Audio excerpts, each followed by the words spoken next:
Welcome back to One on One, New York's longest running sports call-in show. My name is Maddie Bamonti. Today I am joined by Hank Azaria. You may know Hank from outstanding roles on The Simpsons, Brock Meyer, and tons of other movies and TV shows. He's also a longtime New York Mets, Knicks, and Jets fan, and we are so lucky to have him here today to discuss all that and more. But first, Hank, I'd love to know, how are you doing today? I'm good, thank you. Just came out from Jersey where I was visiting my sister. She's recuperating very nicely from major surgery, I'm happy to report. And loving it's a little warm, but loving the springtime here in New York. Yeah, it's been excellent weather the past couple days. I'm already sunburned from yesterday, so excited to get underway with this. But I want to first talk a little bit about your career because I know that going into The Simpsons, which was probably one of the biggest roles that, a lot of people are familiar with, you didn't have a huge background in voice acting at the time. So what really got you interested in voice acting and how did you get your start with that? I didn't have a background in much acting at all. I was only 22 or 23, or just starting to audition professionally. And I just always had done voices. I just always imitated everyone around me, people on TV or movies or relatives or friends, teachers, everybody. And I didn't even really connect up that that was like a marketable skill until I started auditioning as an actor. And some of the early jobs I got were, vocal jobs, just doing a silly voice or an accent or something out there, either on camera or off. And Simpsons was probably like I don't know, the fourth or fifth job I got in show business. That's amazing. Yeah. I know, yeah, when you bring up your fourth or fifth job, every time I ask people about this, they're like, with one job I got, there's 10 I didn't get. So I'm curious to know, like, More than 10. more than 10. That's Oh, yes. crazy. I know in the early stages, how were you able to handle that kind of rejection at age 22, 23 to really push through and like find your career? Not particularly well, although I guess well enough since I'm sitting here talking to you today about having a career. But I tell young actors all the time, there's you have to have an almost obsessive, almost sick drive and ability to sort of not take no for an answer. Not meaning that when they reject you for a job, you show up anyway and do it. But you definitely need talent. You need a lot of persistence. That's the persistence part, is like willing to play the long game and hard work. You have to really be willing to learn and to put the effort in. And it really does. The thing is, it really didn't take me that long. When I look at it now, I'm about to be 59. I had a pretty good amount of success in the first 2, 3 years. But when you're that age, certainly for me, that felt like an eternity. Not working. I'd work maybe every 3, 4 months. Now that seems like nothing. Back then, I was sure my career was over, and I don't know how I got through it. So um, it's not so much a thick skin as a willingness to learn and just keep at it. And I know when I mentioned to a couple of my friends that I was interviewing you today, the one thing they wanted me to ask you was they needed to know what your favorite impression you've done has been, what's your favorite role you've played, what was kind of your go-to thing to say with this? My favorite. It's hard to me. That's like, Picking between kids, I know, but it's it kind of is. Probably doing Motor Bartender is closest to my heart. It's been around for the longest. I used to bartend. I joked that if I wasn't Motor Bartender, I'd probably still be Hank the Bartender. Mo's from Queens. Mo, as I feel, is a Met fan. And so yeah, probably that. Like really, when the dust settles, that's what I would feel closest to, vocally, like is almost an actual alter ego. Lately, I love doing Jim Brockmeyer. That's really because I love sports and baseball, and this really is the voice I grew up with, the kind of generic baseball announcer voice of the 1970s. That ever since I was a teenager, Matty, I wanted to do something with this voice, and I was glad that I finally did. And I really loved, the way that came out. I tried to do it a lot earlier in my career, and we couldn't get it done. And then I was happy we didn't, because I think what we finally created with it was really fun and raunchy and crazy. And you mentioned the Mets, you mentioned baseball, and so I would be remiss if we didn't discuss it today. I love the Mets probably more than most people. I'm And so sorry. I, Are you you know from what? Queens? What's your? I'm from Queens. That's how it happened to me. What happened to you? So I was going to ask you this because everybody has their own story. My parents are a divided household, both from New York. One was a Yankees fan, one was a Mets fan. And my mom was the one that converted me to the Mets early on in the really, and when I say really bad, the really rocky period of like the '06 and the '07, which was, we That know wasn't good. Yeah. it wasn't good. And so Mhm. finally now I feel like there's been a light at the end of the tunnel with the Mets doing well last year and picking things up now this year. But you went to opening day, something not many people can say they do all the time. What was your experience like? How was it? And what can you say about it? Well, it was exciting. I mean, I'm fortunate enough to have become friendly with Alex Cohen, Steve Cohen's wife, and Steve too. But I know Alex much more than Steve. So I've been invited a lot. So I sat in the owner's box that day, owner's suite, which they've redone last year, like they've done so much around the stadium and the team. So it's a beautiful place to sit and watch the ball game. Um, and I was able to bring my son and a buddy of mine, two buddies of mine. And you know, I was one of the things I'm so grateful for, uh, you know, as in the access that you get provided as an actor sometimes is that being such a huge Met fan, I just love every time I get to go sit in that suite with the Cohens and other folks. Mookie Wilson was there, one of my heroes. I have two cats. They're around here somewhere. One is named Mookie and one is named Wilson. And you know, to be able to do that with my son, you know, make sure that he's going to be a Mets fan, which I think I've accomplished it. Yes. When we were growing up here, when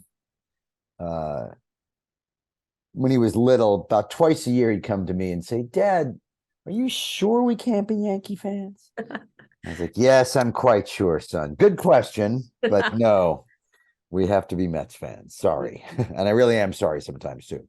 Oh, yeah, I get that all the time. I used to get it like as a kid with my family, and now finally I feel like I can put some of that to rest. But there's been a lot of changes in Major League Baseball this year with the Yeah. rule.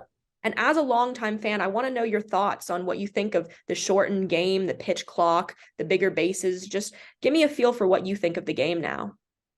I love all of it. Anything, you know, moving the game along is a good thing.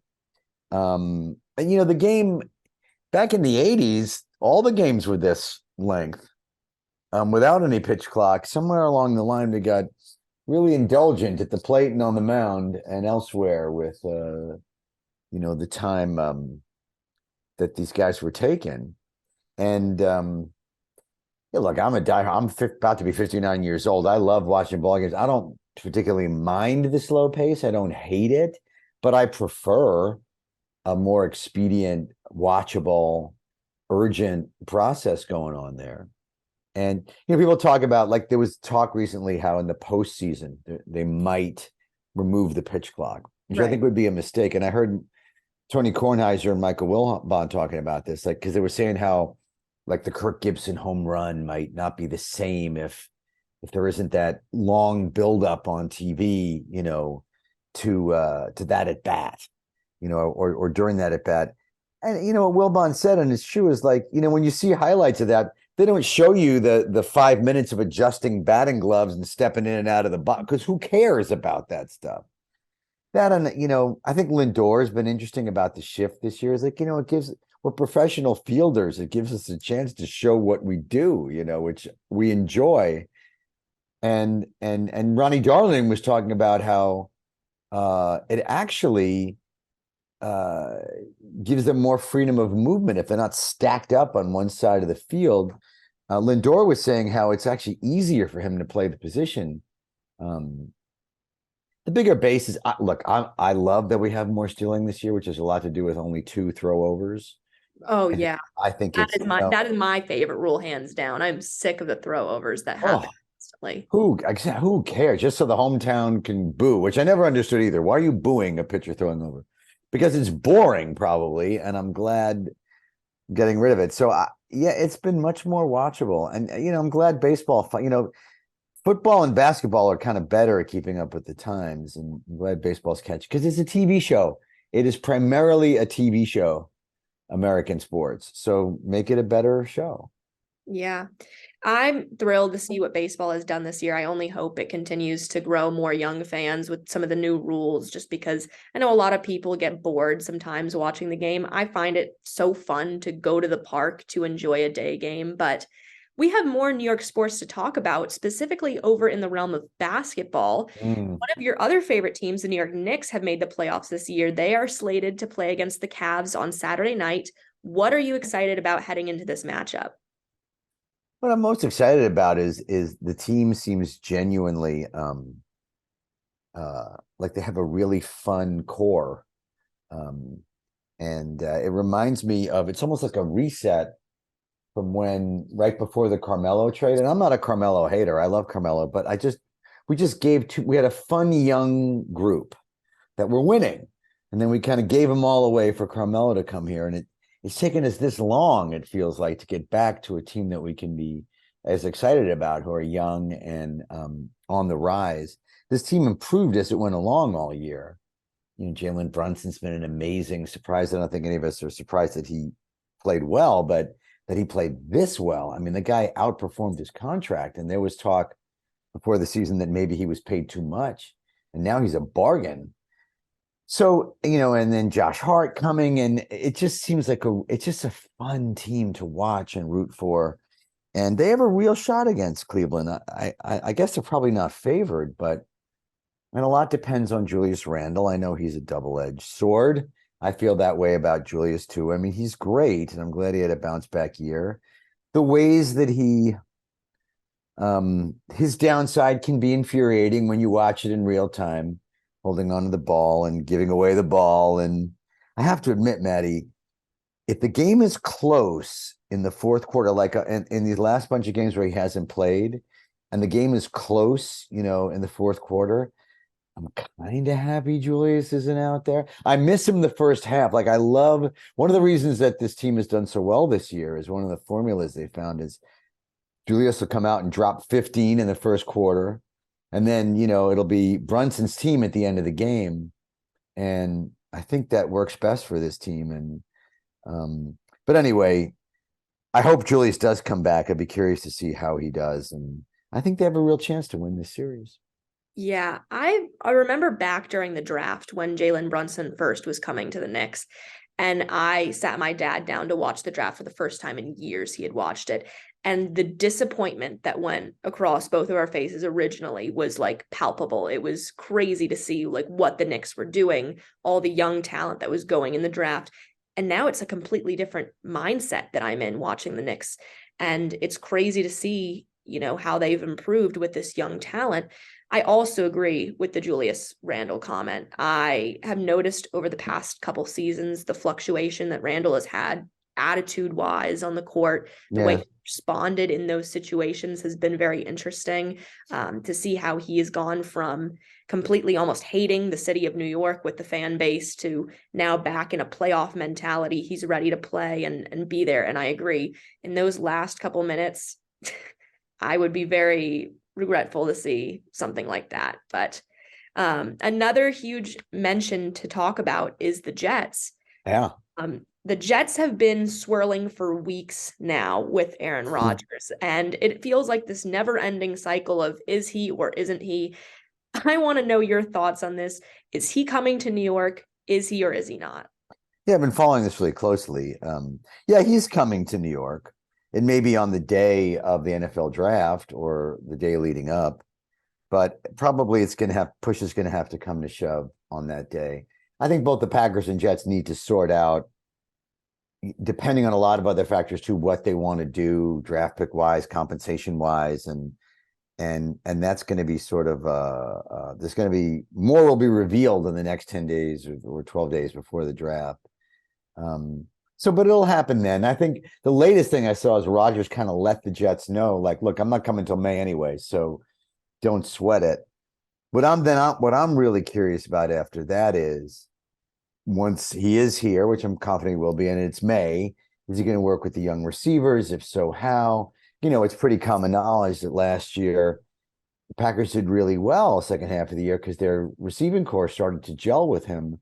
And if he had gone to maybe not OTAs, but at least work with the young receivers earlier, they probably would have been a playoff team last year. So you hope that happens here. And that Douglas and them are able to fill in the other few holes that there are on offense and defense. But it's exciting. We're building a really good receiving core, and looks like Breece Hall is going to be ready, and hopefully the O-line will be up to snuff. And it is exciting. I mean, there is to me, it's not the way I would have gone. I would have gone with Derek Carr personally. Mm-hmm.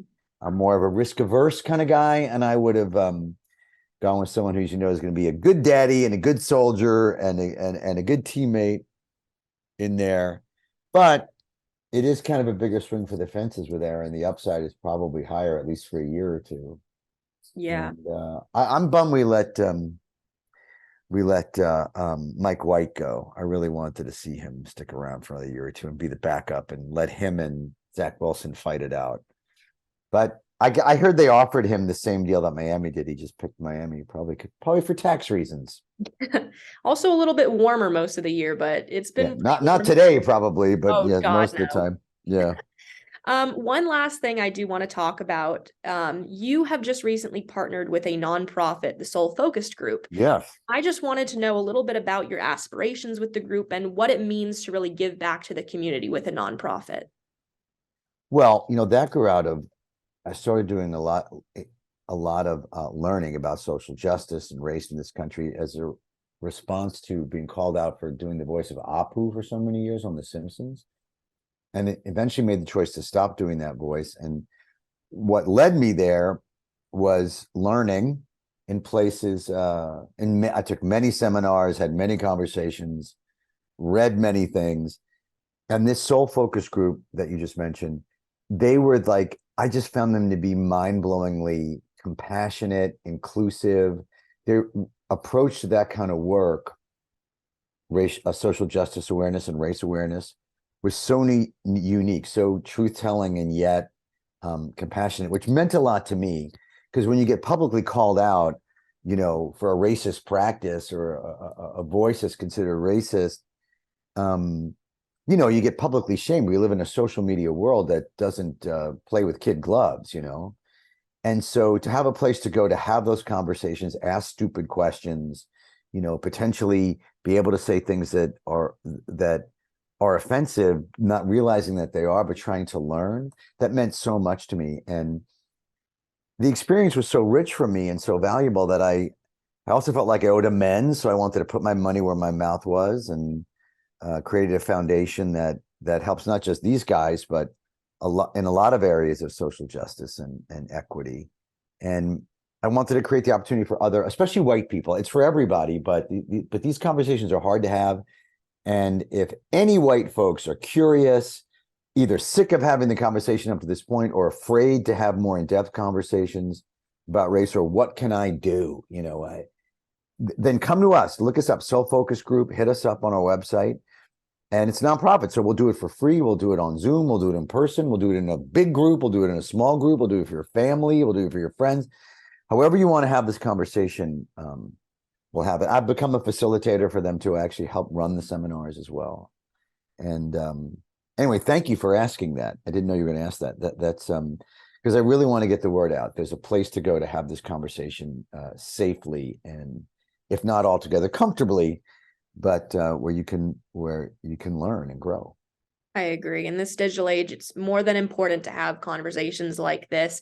And like he mentioned, you can check that out online. And you can also check out Hank on new TV shows like The Idol on HBO Max, which is hitting TVs in June, and Hello Tomorrow, which is on Apple TV streaming now.